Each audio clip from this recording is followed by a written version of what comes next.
ಸ್ನೇಹಿತರೆ, ನೀವು ತಿಂಗಳಿಗೆ 5,000 ಹೂಡಿಕೆ ಮಾಡಿದರೆ 15 ವರ್ಷದಲ್ಲಿ ಎಷ್ಟು ಹಣ ಸಿಗುತ್ತದೆ ಗೊತ್ತಾ? ಯಾವುದೇ ರಿಸ್ಕ್ ಇಲ್ಲ, ಯಾವುದೇ ಟ್ಯಾಕ್ಸ್ ಕಟ್ಟಬೇಕಾಗಿಲ್ಲ, ಟ್ಯಾಕ್ಸ್ ಕೂಡ ಫ್ರೀ. ಇದು ಶೇರ್ ಮಾರ್ಕೆಟೇನೂ ಅಲ್ಲ, ಇದು ಭಾರತ ಸರ್ಕಾರದ ಒಂದು ಗ್ಯಾರಂಟಿ ಸ್ಕೀಮ್, PPF ಯೋಜನೆ. ನಮಸ್ಕಾರ ಸ್ನೇಹಿತರೆ, ನಿಮ್ಮ ಒಂದು ಸೂಪರ್ ಫೈನಾನ್ಸ್ ಕನ್ನಡ ಚಾನಲ್ಗೆ ಸ್ವಾಗತ.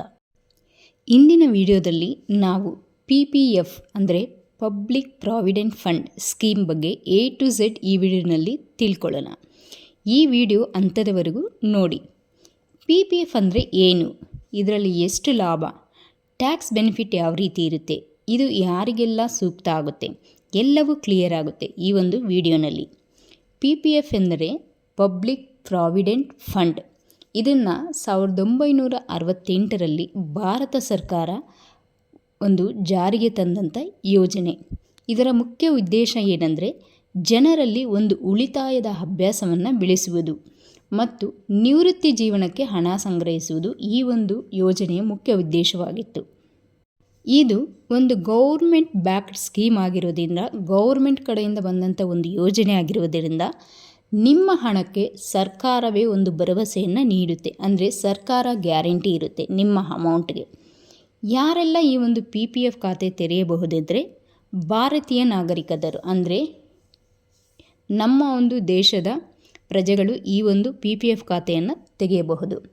ಅದಾದಮೇಲೆ employees, self employees and house wife ಕೂಡ ಈ ಒಂದು ಖಾತೆಯನ್ನು ತೆಗೆಯಬಹುದು. ಇದು ಪೋಷಕರು ಮಕ್ಕಳ ಹೆಸರಿನಲ್ಲಿ ಕೂಡ ಜಾಯಿಂಟ್ ಅಕೌಂಟ್ ಓಪನ್ ಮಾಡಿ ಅವರ ಒಂದು ಮಕ್ಕಳ ಹೆಸರಿನಲ್ಲಿ ಕೂಡ PPF ಖಾತೆಯನ್ನು ತೆರೆಯಬಹುದು. ಅದಾದಮೇಲೆ NRIಗಳು ಹೊಸ PPF ಖಾತೆಯನ್ನು ತೆರೆಯಲು ಸಾಧ್ಯವಿಲ್ಲ. ಅಂದರೆ ನಮ್ಮ ದೇಶದಿಂದ ಹೋಗಿ ಬೇರೆ ದೇಶದಲ್ಲಿ ನೆಲೆಸಿರ್ತಕ್ಕಂಥ ಒಂದು NRIಗಳಂತ ಕರಿತೀವಲ್ವ, ಅವರು ಹೊಸ PPF ಖಾತೆಯನ್ನು ತೆರೆಯೋದಕ್ಕೆ ಸಾಧ್ಯ ಇಲ್ಲ. ಈ ಒಂದು PPF ಖಾತೆಯಲ್ಲಿ ಈ ಒಂದು ಯೋಜನೆಯಲ್ಲಿ ನೀವು ಎಷ್ಟು ಹಣನ ಹೂಡಿಕೆ ಮಾಡಬೇಕಾಗುತ್ತಂತ ಹೇಳಿದ್ರೆ, ಕನಿಷ್ಠ 500ರಿಂದ ಗರಿಷ್ಠ 1,50,000ವರೆಗೆ. ಅಂದರೆ ಒಂದು ವರ್ಷಕ್ಕೆ ನೀವು ಮಿನಿಮಮ್ 500 ರುಪೀಸ್ ಆದರೂ ಈ ಒಂದು ಸ್ಕೀಮಲ್ಲಿ ನೀವು ಡೆಪಾಸಿಟ್ ಮಾಡಲೇಬೇಕಾಗುತ್ತೆ. ಇಲ್ಲಾಂದರೆ ಅಕೌಂಟ್ ಅದು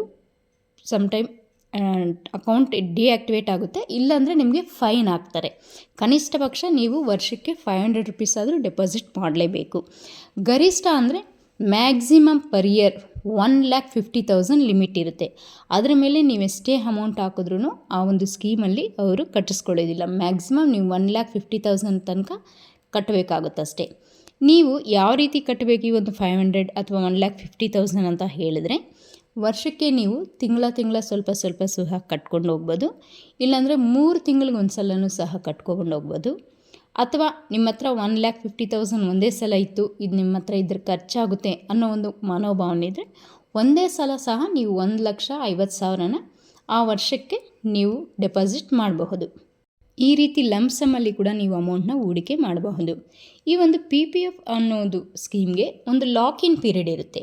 ಯಾವ ರೀತಿ ಅಂದರೆ PPF ಲಾಕಿನ್ ಪೀರಿಯಡ್ ಬಂದುಬಿಟ್ಟು 15 ಇಯರ್ಸ್, ಅಂದರೆ 15 ವರ್ಷಗಳವರೆಗೆ ಲಾಕಿನ್ ಪೀರಿಯಡ್ ಇರುತ್ತೆ. ಈ 15 ವರ್ಷ ಆದಮೇಲೇ ನಿಮಗೆ ಈ ಒಂದು ನೀವು ಕಟ್ಟಿರ್ತಕ್ಕಂಥ ಸಂಪೂರ್ಣ ಹಣ ತೆಗೆದುಕೊಳ್ಳಲಿಕ್ಕೆ ಸಾಧ್ಯ ಆಗುತ್ತೆ. 5 ವರ್ಷ ಬೇಕಂದರೆ ನೀವು ಇನ್ನೂ ಎಕ್ಸ್ಟೆಂಡ್ ಮಾಡ್ಬೋದು, ಅದಕ್ಕೆ ನಿಮಗೆ ಬಡ್ಡಿ ಸಿಗುತ್ತೆ.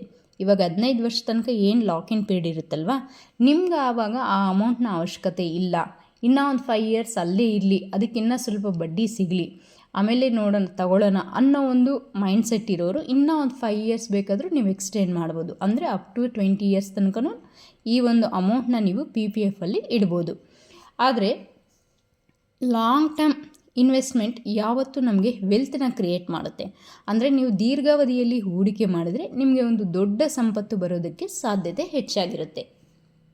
ಮತ್ತು ಈ ಒಂದು PPFನಲ್ಲಿ ಬಡ್ಡಿ ಯಾವ ರೀತಿ ಸಿಗುತ್ತಂದರೆ, ಇದರಲ್ಲಿ ಬಡ್ಡಿ ದರ ಅಂದರೆ ಇಂಟ್ರೆಸ್ಟ್ ರೇಟ್ ಬಂದುಬಿಟ್ಟು 7 to 7.5% ಪರ್ ಆ್ಯನಮ್ ಇರುತ್ತೆ. ಅಂದರೆ ಕಾಂಪೌಂಡೆಡ್ ಇಂಟ್ರೆಸ್ಟ್. ಉದಾಹರಣೆಗೆ ನೀವು ವರ್ಷಕ್ಕೆ 1,50,000 ಹೂಡಿಕೆ ಮಾಡಿದ್ರಿ ಅಂದ್ಕೊಳ್ಳಿ, ವರ್ಷ 15 ವರ್ಷ ಹೂಡಿಕೆ ಮಾಡ್ತೀರಾ ಅಂದರೆ ನಿಮಗೆ ಸುಮಾರು ಒಂದು 40 lakhs ಪ್ಲಸ್ ಬರುತ್ತೆ. ಇದು ಕಾಂಪೌಂಡ್ ಇಂಟ್ರೆಸ್ಟ್ ಆ್ಯಡ್ ಆಗಿ ನಿಮಗೆ ಈ ರೀತಿ ಅಮೌಂಟ್ ಬರುತ್ತೆ. ಎಕ್ಸಾಕ್ಟ್ ಅಮೌಂಟ್ ರೇಟ್ ಬಂದುಬಿಟ್ಟು ನಿಮಗೆ ಇಂಟ್ರೆಸ್ಟ್ ರೇಟ್ ಮೇಲೆ ಡಿಪೆಂಡ್ ಆಗುತ್ತೆ. ಸಮ್ಟೈಮ್ ಗೌರ್ಮೆಂಟ್ ಅವ್ರು ಚೇಂಜ್ ಮಾಡ್ತಾ ಇರ್ತಾರೆ. 7%, 7.5, 7.9 ಈ ರೀತಿ, ಅಂದರೆ 7 to 8 ಒಳಗಡೆ ಈ ರೀತಿ ಇಂಟ್ರೆಸ್ಟ್ ನಿಮಗೆ ಸಿಗುತ್ತೆ. ಬಟ್ ಅದು ಯಾವಾಗೂ government every 6 months 1 year once change ಮಾಡೋದ್ರಿಂದ ನಿಮ್ಮ ಒಂದು ವೆಲ್ತ್ ಏನು ಬರುತ್ತಲ್ವ ಲಾಸ್ಟಲ್ಲಿ ಅಮೌಂಟು, ಅದರಲ್ಲಿ ಸಮ್ಟೈಮ್ ಚೇಂಜ್ ಆಗ್ಬೋದು. ಇನ್ನು ಒಂದು PPF ಖಾತೆ ಎಲ್ಲಿ ತೆರಿಬೇಕು, ಎಲ್ಲಿ ನೀವು ಈ ಒಂದು ಅಕೌಂಟ್ನ ಓಪನ್ ಮಾಡಬೇಕಂತ ನಿಮಗೆ ಡೌಟ್ ಇದ್ದರೆ ಇದನ್ನು ನೀವು ನಿಮ್ಮ ಹತ್ರ ಇರ್ತಕ್ಕಂಥ ಒಂದು ಪೋಸ್ಟ್ ಆಫೀಸಲ್ಲಿ ಓಪನ್ ಮಾಡ್ಬೋದು, ಅಥವಾ SBI, ಕೆನರಾ, ಯೂನಿಯನ್ ಬ್ಯಾಂಕ್ ಈ ರೀತಿ ಒಂದು ನ್ಯಾಷನಲ್ ಬ್ಯಾಂಕ್ ರಾಷ್ಟ್ರೀಕೃತ ಬ್ಯಾಂಕ್ಗಳಲ್ಲಿ ಓಪನ್ ಮಾಡ್ಬೋದು, ಅಥವಾ ಪ್ರೈವೇಟ್ ಬ್ಯಾಂಕಲ್ಲೂ ಸಹ ಕೆಲವು ಬ್ಯಾಂಕಲ್ಲಿ ಈ ಒಂದು PPF ಖಾತೆಯನ್ನು ನೀವು ಓಪನ್ ಮಾಡ್ಬೋದು. ಅದಾದಮೇಲೆ ಆನ್ಲೈನ್ ನೆಟ್ ಬ್ಯಾಂಕಿಂಗಲ್ಲೂ ಸಹ ನೀವು PPFನ ಓಪನ್ ಮಾಡ್ಬೋದು. ಬಟ್ ಸೇಫ್ ಅಂದರೆ ಕೆಲವ್ರಿಗೆ ಆನ್ಲೈನ್ ನೆಟ್ ಬ್ಯಾಂಕಿಂಗ್ ಅಷ್ಟೊಂದು ಗೊತ್ತಿರಲ್ಲ ಅಂತ ನಿಮ್ಗೆ ಆ ರೀತಿ ಏನಾದರೂ ಅನಿಸಿದ್ರೆ ನೀವು ಸೇಫಾಗಿ ಪೋಸ್ಟ್ ಆಫೀಸ್ ಅಥವಾ ನಿಮ್ಮ ಹತ್ರದಲ್ಲಿರ್ತಕ್ಕಂಥ ಯಾವುದೊಂದು ಒಂದು ಬ್ಯಾಂಕಲ್ಲಿ ಈ ಒಂದು ಖಾತೆಯನ್ನು ಓಪನ್ ಮಾಡ್ಬೋದು. ನೆಕ್ಸ್ಟ್ PPF ಲೋನ್ನ ವಿಡ್ರಾವಲ್ ಮಾಡೋದು ಹೇಗೆ, ಅಂದರೆ ಅಮೌಂಟ್ನ ಅದ್ರ ಮೇಲೆ ಲೋನ್ ಏನೋ ಬರುತ್ತಾ ಅಂತ ಒಂದು ಡೌಟ್ ಇದ್ದರೆ ಖಂಡಿತವಾಗಿ ನೀವು ಇದ್ರ ಮೇಲೆ ಲೋನ್ನ ಪಡೆಯಬಹುದು. ಯಾವ ರೀತಿ ಅಂದರೆ ನೀವು PPF ಖಾತೆ ಓಪನ್ ಮಾಡಿ 3 years ತನಕ ನೀವು ಅದ್ರ ಮೇಲೆ ಯಾವುದೇ ಲೋನ್ ತಗೊಳ್ಳೋದಕ್ಕೆ ಸಾಧ್ಯ ಆಗೋದಿಲ್ಲ. ಅದು 15 years ಲಾಕಿನ್ ಪೀರಿಯಡ್ ಇರುತ್ತಲ್ವ. 3 years ನೀವು ಕಂಪ್ಲೀಟಾಗಿ ಅಮೌಂಟ್ ಕಟ್ಕೊಂಡು ಹೋಗಿದ್ರ, 3 years ಕಂಪ್ಲೀಟ್ ಆಗಿದೆ ನೀವು ಖಾತೆ ಅಕೌಂಟ್ ಓಪನ್ ಮಾಡಿ ಅಂದಮೇಲೆ ಅದರ ಮೇಲೆ ನೀವೇನು ಅಮೌಂಟ್ ಕಟ್ಟಿರ್ತೀರಲ್ವ ಆ ಒಂದು ಅಮೌಂಟ್ ಮೇಲೆ ಬ್ಯಾಲೆನ್ಸ್ನ ಚೆಕ್ ಮಾಡಿ ನಿಮಗೆ ಒಂದು ಎಷ್ಟು ಅಪ್ರೂವಲ್ ಆಗುತ್ತೆ ಅಂತ ಒಂದು ಲೋನ್ನ ಕೂಡ ನೀವು ತಗೋಬಹುದು. ಅದಾದಮೇಲೆ 6 ವರ್ಷ ಆದಮೇಲೆ ಪಾರ್ಷಿಯಲ್ ವಿಡ್ರಾವಲ್ ಮಾಡಬಹುದು. ಅಂದರೆ ಸುಮಾರು ನೀವು ಖಾತೆ ಓಪನ್ ಮಾಡಿದ್ಮೇಲೆ 5 years ಆದಮೇಲೆ ನಿಮಗೇನೋ ಒಂದು ಎಮರ್ಜೆನ್ಸಿ ಆಯಿತು, ಸಡನ್ನಾಗಿ ಅಮೌಂಟ್ ಬೇಕಾಯಿತು ಅಂದರೆ ನೀವು ಕಟ್ಟಿರ್ತಕ್ಕಂಥ ಒಂದು ಅಮೌಂಟಲ್ಲಿ ಎಲ್ಲ ಕೊಡೋದಿಲ್ಲ ಸಂಪೂರ್ಣವಾಗಿ, ಅದರಲ್ಲಿ ಸ್ವಲ್ಪ ಮಾತ್ರ ಕೆಲವು ಇಷ್ಟು ಪರ್ಸೆಂಟೇಜ್ ಮಾತ್ರ ನಿಮಗೆ ಒಂದು ಅಮೌಂಟ್ನ ನೀವು ವಿಡ್ರಾವಲ್ ಮಾಡಬಹುದು ಆ ಟೈಮಲ್ಲಿ, ಯಾವುದೇ ಒಂದು ಎಮರ್ಜೆನ್ಸಿಗೆ ಉಪಯೋಗ ಆಗೋ ಥರ. ಮತ್ತು ಈ ಒಂದು PPFನಲ್ಲಿ ಟ್ಯಾಕ್ಸ್ ಬೆನಿಫಿಟ್ ಯಾವ ರೀತಿ ಇರುತ್ತಂದರೆ ಇ ರೂಲ್ ಅಂದರೆ ಈ ಟ್ಯಾಕ್ಸ್ ಬೆನಿಫಿಟ್ ಏನಂದರೆ ಇನ್ವೆಸ್ಟ್ಮೆಂಟ್ ಟ್ಯಾಕ್ಸ್ ಫ್ರೀ ಇರುತ್ತೆ. ಅಂದರೆ ಇದರಲ್ಲಿ ಇನ್ವೆಸ್ಟ್ ಮಾಡೋದ್ರೆ ಯಾವುದೇ ರೀತಿ ಟ್ಯಾಕ್ಸ್ ಇರೋದಿಲ್ಲ, ಇದರಲ್ಲಿ ಬರ್ತಕ್ಕಂಥ ಇಂಟ್ರೆಸ್ಟ್ಗೆ ಯಾವುದೇ ರೀತಿ ಟ್ಯಾಕ್ಸ್ ಇರೋದಿಲ್ಲ, ಟ್ಯಾಕ್ಸ್ ಫ್ರೀ ಇರುತ್ತೆ. ಮೆಚ್ಯೂರಿಟಿ ಅಮೌಂಟ್ ಬರುತ್ತಲ್ವ ಅದರಲ್ಲಿ ಸಹ ಟ್ಯಾಕ್ಸ್ ಫ್ರೀ ಇರುತ್ತೆ, ಯಾವುದೇ ಟ್ಯಾಕ್ಸ್ ಇರೋದಿಲ್ಲ. ಸೆಕ್ಷನ್ 80C ಅಡಿಯಲ್ಲಿ 1.5 lakhs ಡಿಡಕ್ಷನ್ನಲ್ಲಿ ನಿಮಗೆ ಯಾವುದೇ ರೀತಿ ಟ್ಯಾಕ್ಸ್ ಇನ್ಕ್ಲೂಡ್ ಆಗೋದಿಲ್ಲ. ಈ ಒಂದು PPFನ ನೀವು ಓಪನ್ ಮಾಡೋದ್ರಿಂದ PPF ಒಂದು ಸ್ಕೀಮ್ ಯೋಜನೆಯನ್ನು ನೀವು ಸ್ಟಾರ್ಟ್ ಮಾಡೋದ್ರಿಂದ ನಿಮ್ಗೆ ಯಾವುದೆಲ್ಲ ಲಾಭಗಳಿದೆ ಅಂದರೆ ಇದು 100% ಸೇಫ್. ಅಂದರೆ ಗೌರ್ಮೆಂಟ್ ಕಡೆಯಿಂದ ಒಂದು ಗ್ಯಾರಂಟಿ ಇರೋದ್ರಿಂದ ಇದು ಗೌರ್ಮೆಂಟ್ ಸ್ಕೀಮ್ ಆಗಿರೋದ್ರಿಂದ ನಿಮ್ಮ ಒಂದು ಅಮೌಂಟ್ಗೆ 100% ಸೇಫ್ ಅನ್ನೋದು ಸಿಗುತ್ತೆ, ಗೌರ್ಮೆಂಟ್ ಗ್ಯಾರಂಟಿ ಇರುತ್ತೆ. ಅದಾದಮೇಲೆ ಟ್ಯಾಕ್ಸ್ ಫ್ರೀ ರಿಟರ್ನ್ಸ್ ಇರುತ್ತೆ. ಅಂದರೆ ಇದರಲ್ಲಿ ಬರ್ತಕ್ಕಂಥ ಒಂದು ರಿಟರ್ನ್ಸ್ಗೆ ನೀವು ಯಾವುದೇ ರೀತಿ ಟ್ಯಾಕ್ಸ್ ಕಟ್ಟೋ ಥರ ಇರೋದಿಲ್ಲ. ನಿಮ್ಮ ಒಂದು ರಿಟೈರ್ಮೆಂಟ್ ಪ್ಲ್ಯಾನಿಂಗ್ನ ಮಾಡ್ಕೋಬೇಕಂದ್ರೂ ಸಹ ಈ ಒಂದು ಸ್ಕೀಮ್ ಸೂಟಬಲ್ ಆಗುತ್ತೆ. ಆ್ಯಂಡ್ ಲಾಂಗ್ ಟರ್ಮ್ ವೆಲ್ತ್ ಕ್ರಿಯೇಷನ್ಗೆ ಇದು ಸ್ಕೀಮ್ ಸಹ ಒಂದು ಅತ್ಯುತ್ತಮ ಸ್ಕೀಮ್ ಅಂತ ಹೇಳಬಹುದು.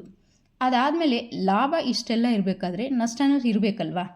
ಈ ಒಂದು PPFನಲ್ಲಿ ನಿಮಗೆ ಯಾವ ರೀತಿ ನಷ್ಟ ಇದೆ ಅಂದರೆ 15 ವರ್ಷ ಲಾಕಿನ್ ಪೀರಿಯಡ್ ಇರೋದ್ರಿಂದ ನೀವು ಮಧ್ಯದಲ್ಲಿ ಯಾವುದೇ ರೀತಿ ಅಮೌಂಟ್ ಬೇಕಂದರೆ ಪೂರ್ತಿ ಅಮೌಂಟ್ ತಗೊಳ್ಳೋದಕ್ಕೆ ಆಗೋದಿಲ್ಲ. ಅಂದರೆ ಇದರಲ್ಲಿ 15 ವರ್ಷ ಲಾಕಿನ್ ಪೀರಿಯಡ್, ನಿಮ್ಮ ಅಮೌಂಟ್ 15 ವರ್ಷ ಲಾಕಿನಲ್ಲಿ ಇರುತ್ತೆ. ಅದಾದಮೇಲೆ ಹೈ ರಿಟರ್ನ್ ಇಲ್ಲ, ಅಂದರೆ ಶೇರ್ ಮಾರ್ಕೆಟಲ್ಲಿ ಸಿಕ್ಕೋ ಥರ 12 to 15%, 12 to 11% ಈ ರೀತಿ ಹೈ ರಿಟರ್ನ್ಸ್ ಸಿಗೋದಿಲ್ಲ. ನಿಮಗೆ ಮ್ಯಾಕ್ಸಿಮಮ್ 7 to 8% ರಿಟರ್ನ್ಸ್ ಸಿಗುತ್ತೆ ಪರ್ ಆ್ಯನಮ್. ಅದಾದಮೇಲೆ ಲಿಕ್ವಿಡಿಟಿ ಕಡಿಮೆ ಇರುತ್ತೆ.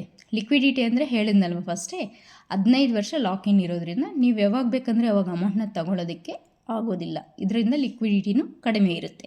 ಈ ಒಂದು PPF ಯಾರಿಗೆಲ್ಲ ಸೂಕ್ತ ಆಗುತ್ತೆ ಅಂದರೆ ರಿಸ್ಕ್ ಬೇಡ, ನನಗೆ ಯಾವುದೇ ರೀತಿ ರಿಸ್ಕ್ ಬೇಡ, ನಾನು ರಿಸ್ಕ್ ತಗೊಳ್ಳೋದಕ್ಕೆ ಇಷ್ಟಪಡೋದಿಲ್ಲ, ಅಂದರೆ ಶೇರ್ ಮಾರ್ಕೆಟು ಅಥವಾ ಮ್ಯೂಚುವಲ್ ಫಂಡ್ಸ್ ಇದೆಲ್ಲ ರಿಸ್ಕಿ ಸ್ಕೀಮ್ಸ್, ರಿಸ್ಕಿ ಇನ್ಸ್ಟ್ರೂಮೆಂಟ್ಸ್, ನಮ್ಮ ಒಂದು ಅಮೌಂಟ್ ಸೇಫ್ ಆಗಿರಬೇಕು, ನನಗೆ ಯಾವುದೇ ರಿಸ್ಕ್ ಬೇಡ ಅನ್ನೋರು ಈ ಒಂದು PPFನ ಸೆಲೆಕ್ಟ್ ಮಾಡ್ಕೋಬಹುದು.